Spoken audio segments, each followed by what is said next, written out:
igihugu canje cyaratabagaye ko kubura ubumenyi. Turavyumvise majambo umuhanuzi Yoze yavuze yerekana Imana ingene isa nk'iyibabaye, ikiraburanya igihugu cayo cayigiye kure, cayiyonkoyeko. Mugabo murumva bacagwa mu mahano. Ugiye kure y'Imana aratakaza vyinshi mu buzima. Mwumvise ivyo batakaza. Aratakaza ukuri, aratakaza ubwiza bw'umutima, agatakaza n'ubumenyi. None ivyo bitakaje ntaco burimwo. Uri igikoko, uri nta mutima. Burya rero ubumenyi burahambaye cyane. Yesu yaje nk'umwigisha, abamwemeye baraja ku ishure ryiwe, baraja ku ishure rya Yesu. Yesu arabarera, arabigisha, baruguruka amaso. None kandi Yesu akoreze impande zose z'ubuzima zirashikirwa. Ubaye umugendanyi wa Yesu, kuja ku ishuri rya Yesu no kuba umugendanyi wa Yesu, kuba umukristo, umugendanyi wa Yesu, être à l'école de Jésus. Yesu nawe impande zose z'ubuzima zituma umuntu agera mu bigero arazitwararika kugira umuntu agire igihagararo koko. Hanyuma nsimbije nkaraba mu byo ku isi abantu ingene bavyihweje, kumbure barabonye Yesu ivyo yagize, hari n'abatabonye Yesu ivyo yagize, mugabo barabona ko kugira ubumenyi biza imbere y'ibindi. Murazi yuko hari za ndirimbo duhora twumva hakurya hafi yacu ngo kutiga biragatsindwa. Hano ngo hakubinjije wosara. Injije no kuvuga ukutagira ubumenyi, ko utagira ubumenyi utuma wahura umusazi. Aha mu Rwanda, mu Bafaransa murabizi, nabo nyine barabigarutse ko ngine babaho. Umwanditsi ayitwa Rabelais, François Rabelais, yabaho mu kinjana ca 15 ca 16. Yaravuze ko ubujuju ari nyina w'ingwara. L'ignorance est la mère de tous les maux. Uyu Rabelais yari yarahuye na Yesu, arabishira mu buzima. Ishuri rya Yesu yaragize, yari monaki mu Franciscan, araba mu monaki mu Benedicta. Hanyuma arahava acaja kubandanya amashuri, arava mu vy'umonaki aja kwiga ivy'ubuganga. Yari umuganga. Yaranditse rero ibitabo bibiri bikomeye, igitabo ca Gargantua n'igitabo ca Pantagruel. Abanyeshuri muri kumara vyiga, ivyo muravyiga.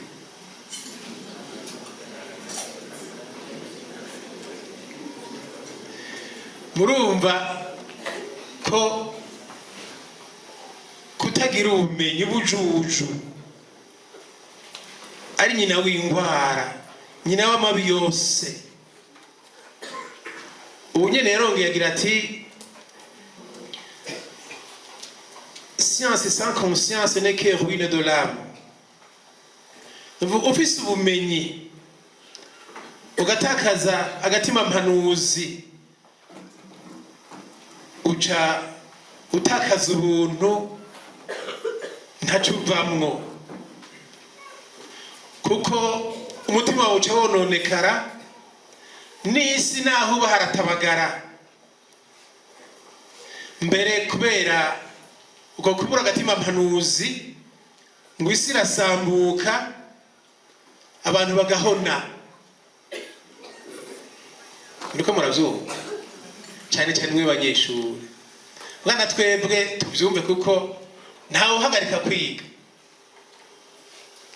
Kugira ubumenyi utagira agatima mpanuzi, nguze urumviriza Yezu ingene atumurikira mu ijambo ryiwe, aba arivyo kwirikira, isi irahona. Kandi turagaba muri ibintu vy'iterambere turimwo, hageze aho basubiriza umuntu ibikorwa yahora akora, bagira ibintu ngo biciye ubwenge gusumba umuntu, bakabikora bikora neza gusumba umuntu, ya marobo mwe vya intelligence artificielle. Abariko barabiraba iyo bija baravuga ko batagavye isi zohona. None murumva umuntu adakurikiranye inyigisho z'Imana, ngo twibagire ko umuntu ari ntasubirizwa, tukaja kumusubiriza ivyuma biciye ubwenge ngo kumusumbya. Ivyo vyuma ntibishobora guca ubwenge gusumbya umuntu, kuko iyo wabishize niyo bija biramara inganda, mugo umuntu wewe agarura umutima ati ibi ni bibi, vyo ntibona ko ari bibi. Murumva nakabikabishe udashizemo umutima, isi woyiyogeza. Aba rero babivuze mu myaka ya kera, muravyumva. Ariko muciye mwibuka yuko no muhinga mu vy'ubumenyi w'umugereki, imbere yuko yezeza ku isi, yitwa Platon, mu kinjana ca kane gishiri ca gatatu Yezu ataraza ku isi, yaravuze ko ubujuju ari imizi y'amabi yose. Ubujuju. None bavukanye, twaragabanye amashuri, cyane cyane ishuri ryisumbuye rya Kiganda ryararamiye abarundi batari bake, abantu baha mu micungararo. Turiko turugurura rero yubire y'imyaka 75. Iri shuri ryaje kurwanya ubujuju, nyina w'ingwara. None ubwa mbere icigwa twakura, umwe wese yiraba. Ndabona bari ngaha nabize amashuri uko ndabibona, umwe wese ari ngaha n'abantu bateye intambwe kubera amashuri. Indimi zo mu mahanga muradidibuza, kera twavuga Igifaransa, indimi zo mu mahanga si Igifaransa gusa. Murabaverema, murabasirimu, umuntu abaravye aragira akanyamuneza. Mugabo mwibuke aho twavuye, ko twese burya twavukiye no dusa nk'abavuye hamwe, twari tumeze kumwe. Mukiri utwana dutoyi, murazi ibyo twarimwo. Ibirato ntitwambara, benshi ntibambara amapataro, amabutura nayo wasanga yarononekaye. Hasi mvuze ubunye murabona umuntu ariko arakura, uragenda ugasanga ngo hari ibyo bita ngo papier mouchoir. Twe murazi ko byari bimeze, byari bigoye. Ugasanga umwana asa nabagize gute, akabura n'umuhanagura. Mugani murabe ko mubeze ubu, mwibukiye mwavuye, twibukiye twavuye. Ishure byatumye rero benshi batera intambwe, batera imbere n'abatiga barahumbira kwiga. Aha rero Ikiganda hamye ari rabiro, barabona ishuri ko riri hano, abahaciye bagaca bashaka kuza kwiga amashuri yisumbuye. N'abatize hano rero mumva cyari cyitegererezo, baragize ishaka ryo kwiga. None ishuri ryarabaye ingirakamaro, ryaratugiriye akamaro. Hari uwo bihakana. None ubwa kabiri muravyo twavuye, dushimira Imana cyane.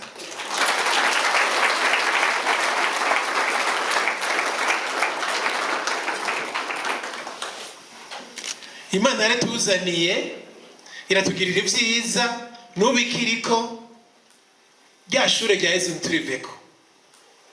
Tumenye iyo ryaje rivira ishure ni ya Mana iduteza imbere, kandi ntitworonka ivyo twovuga ngo dukengurukire Imana. Wa undi ati yoza na fagitire y'ivyo yagukoreye, nta mahera woronka woyiha. Twibuke Imana ivyo yatugire dushime, yaduhaye iri shure, twibuke dushime. Hanyuma uriko urashimira Imana yaciye ku bantu. Dushimire rero ababikira batanguje iri shure, ababikira b'amisiyonari umushawa utakiwe ababikira Mariya, les sœurs missionnaires du cœur immaculé de Marie. Ariko ndabavuga abanyeshuri bamwe ntibababonye, abandi bamwe hariho twabonye, nko muri mwebwe mwibuke mubikira bita Rubasha Rumandina, mubikira bita Kirisiyana ha Kiganda, muramwibuka. Aha mu Munanira mubikira bita Yozofina barabaciye. N'ubu rero hari abaje baserukira umuryango w'abihebeye Imana bari hano. Turashimiye, baze badushikanire ubukengurutsi, kandi umunsi wa yubile nyezina baze ku bwinshi. Mwaragize neza banyakwa muhebeye Imana, babikira ba missionnaire mushaho utakiwe babikira Mariya. Mbandanije rero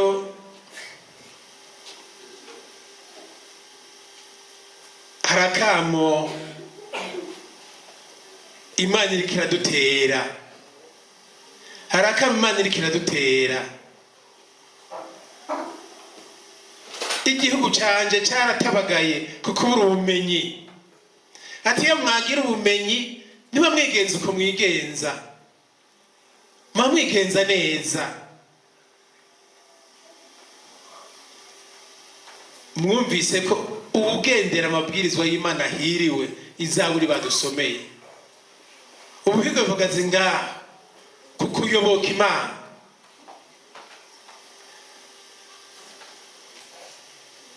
Hari undi mu incabwenge yagize ati kurera canke gutikira, nitutarera turatikira. Éduquer ou périr. Uwo ni incabwenge Joseph Kizerbo, ni umunyaburkina Faso, yabayeho mu 1922 Imana 2006. Uwo Joseph Kizerbo murumva ko yatohoje neza, abona ko abantu badahagurutse ngo barere urwaruka, isi irahona. None rero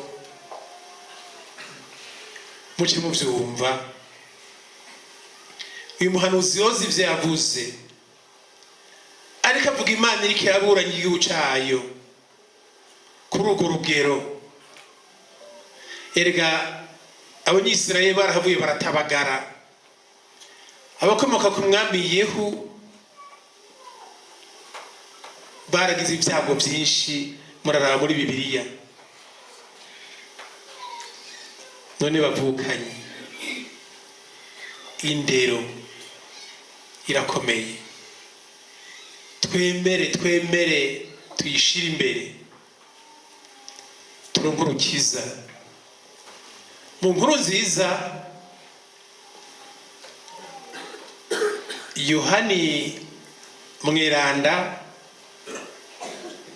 yatwibukije amajambo Yezu yashikirije igihugu cyayo, ati ukuri kuzobagira bidegemvya.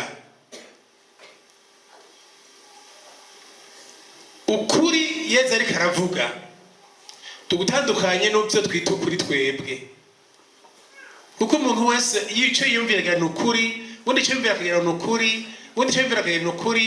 Uho hariho abantu benshi bagira ngo ni ncabwenge, bagira ati ukuri nitubishire hamwe turondere ikibihuza byose, tuzatora twegereza ukuri. Kujya Pilategeti mbega ukuri ni iki? Ukuri Yezu avuga, ukuri Yezu avuga ni Imana. Imana ikwiyereka, kuko Imana yo yuzuye ukuri. Uravye ivyo yaremye nta kinyoma carimwo, kwari ukuri kuzuye. Mbwa Adamu yonkoye ku Mana yaciye atukuri, aja mu vy'ibinyoma, mu bicumuro. Uronde kugaruka ku Mana mukanywana, ugaruka mu kuri. None rero mwumve yuko mu buzima bwacu wemeye ukarondera kunywana n'Imana na Yezu kwa kuri kuzuye, arakutuma widegemvya, arakubohora ivyo vyose bikuboha, aradukura mu bicumuro, aradukura muri bwa buja mwumva igicumuro kidushiramwo, shetani dushiramwo, aradukura no mu bujuju. Kubera mutima Mweranda aratwugurura ubwenge, muco w'ijambo ryiwe ukatwuzura. Aha rero mumve harakomeye, igihe ugurukiye Yezu, ugurukiye kuri Yezu arakugurura ubwenge, ugategera ivyo abandi badategeye, ukava mu bujuju. Ariko ndabivuga, hari abantu babishimira ivy'amashuri nyene, ivy'ubumenyi, bakibaza ngo Imana ivyo ntibishikako. Akarero nubaha,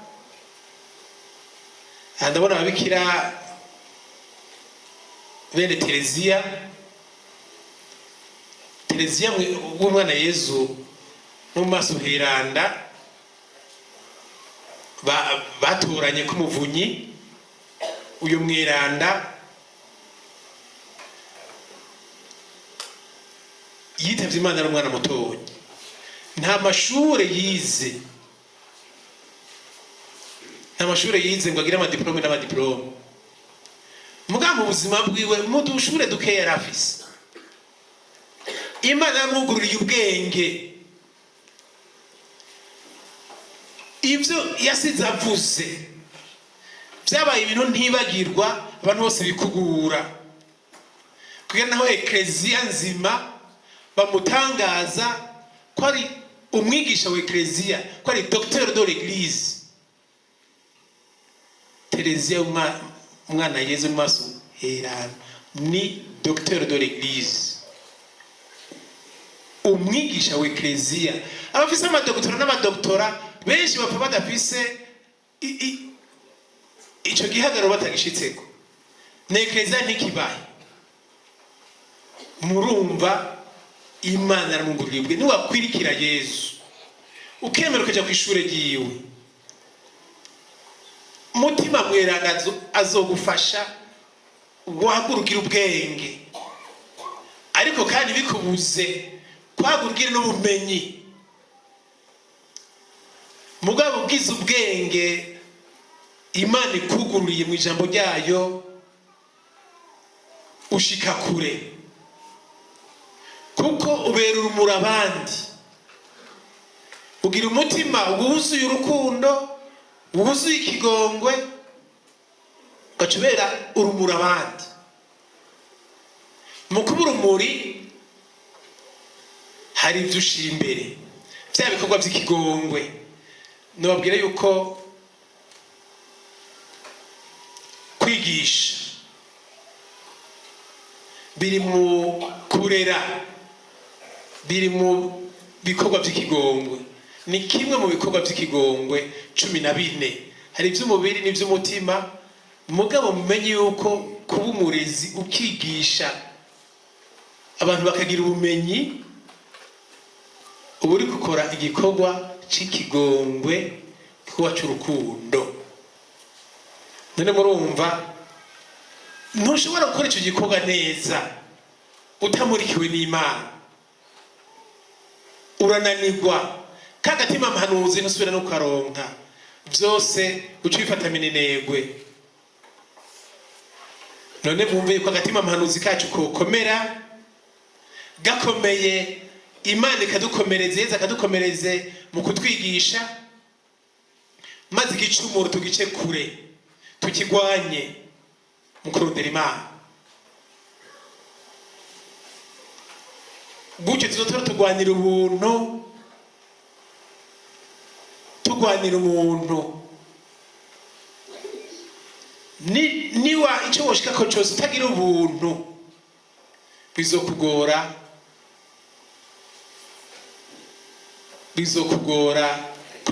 kugira igihagararo mu bantu.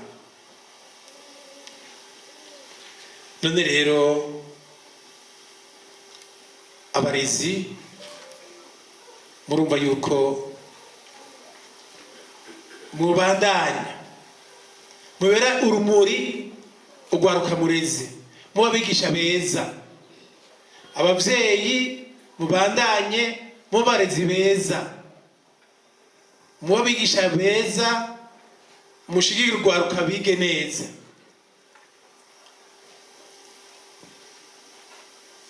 Ugwaruka nugo ruriko ruraregwa, gwaruka mwemere muregwe, mwemere muronderwe ubumenyi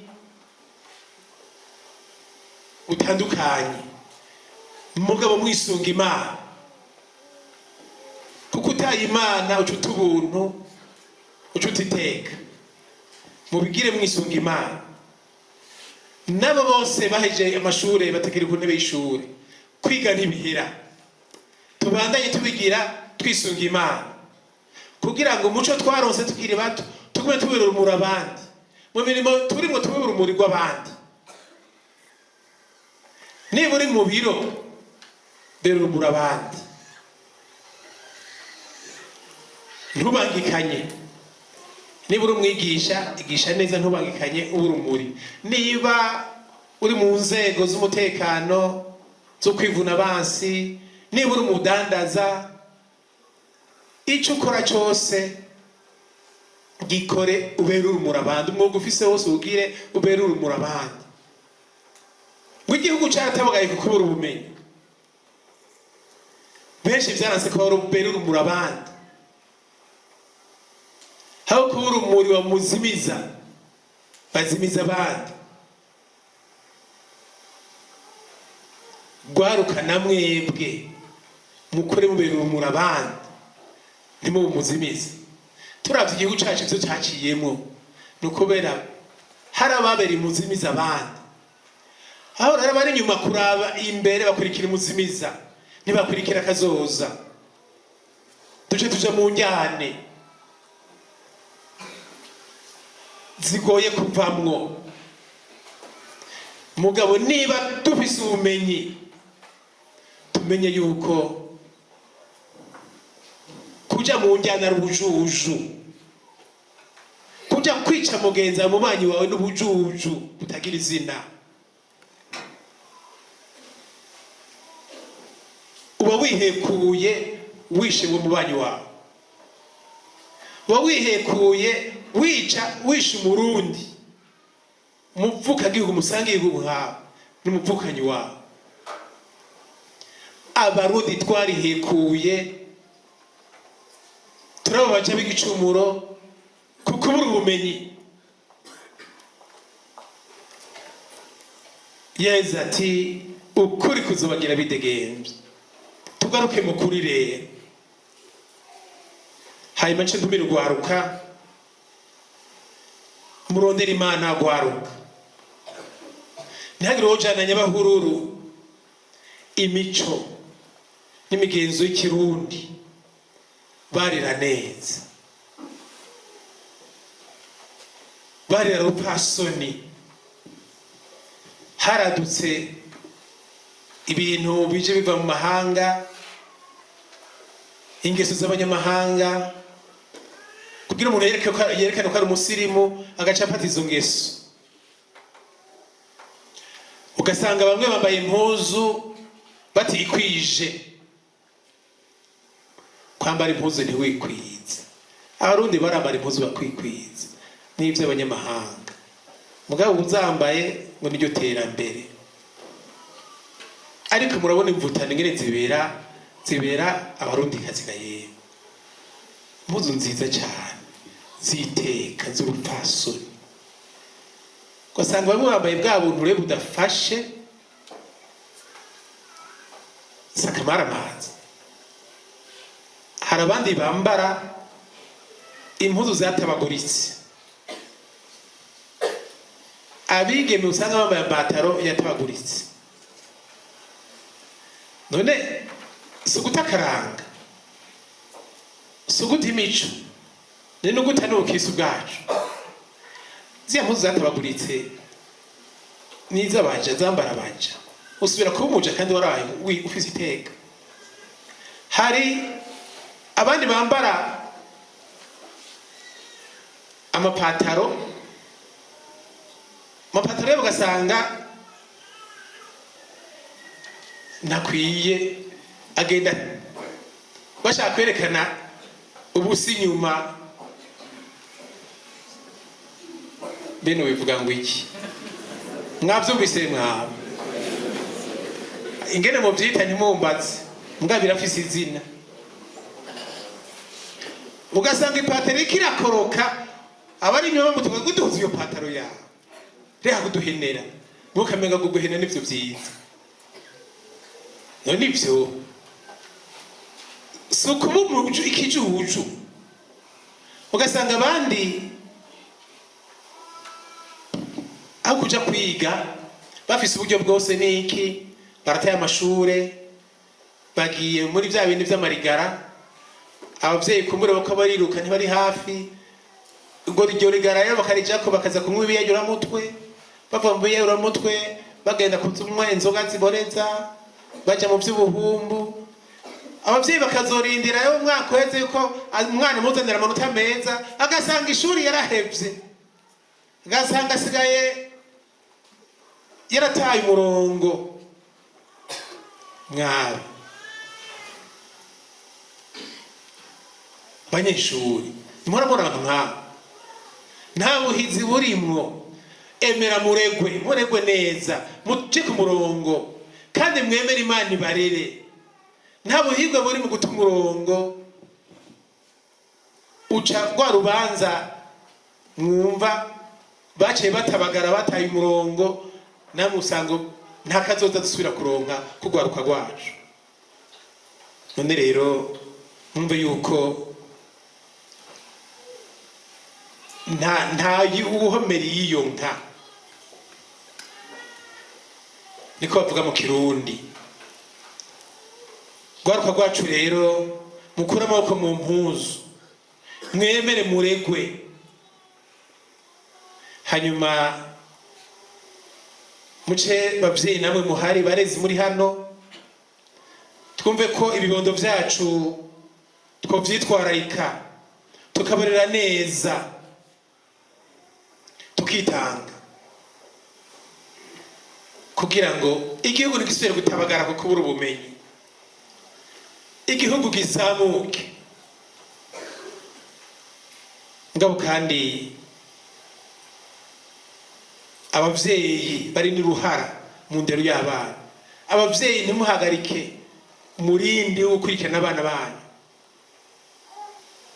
Nyabuna ijambo ryanyu rirakenewe, gitsure cyanyu mwebwe abavyeyi kirakenewe. Hama mumenye yuko ugwaruka ni kazoza k'isi yose. Bari mu minwe y'abarezi, abigisha barezi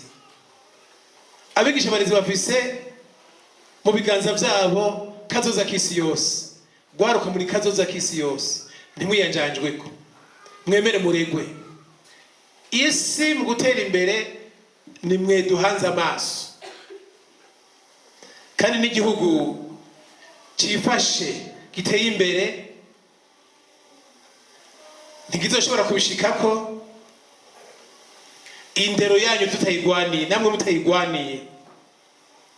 Umwe wese ayitangire, habe umwete kuri bose, mwe murabo. Dusaba Imana ridufashe. Iri shuri rya Kiganda Imana yatugabiye, turaba imbere rero iryo hangiro ko kwitanga, umwe wese avyiyumvemwo. Bareze muri mujejwe iri shuri muri iyi myaka, muri uyu mwaka wa yubire, abarimu bagira akanovera ku kwigisha, basubira bavyura agatima wo kwigisha n'umwete wo kwigisha, bitange gose, baba barezi beza. Baregwa mwemere muregwe, indero bariko baraba mukurikire nimute hasi, barondera akazoza keza. Abarongoye intwaro nabo nyene bashigikire abigisha barezi, bagwane gose. Bimwe numva ngo mu ntara bahayanwa bagira gute, mufata ingendo ya mbere mu gufasha abigisha barezi ba hano. Iri shure twaje dusaba Imana itwugurira yubire, bize bigende neza uyu mwaka. Nibi bintu dusenga Imana umenga ntibishika, umwe wese ashiremo umwete bize bishike. Iri shure mbere rishike mu mashuri ya mbere mu Burundi. Kubera iki vyoshoboka? Dusaba Imana bidufashe, ntihagire wonanirwa. Amen.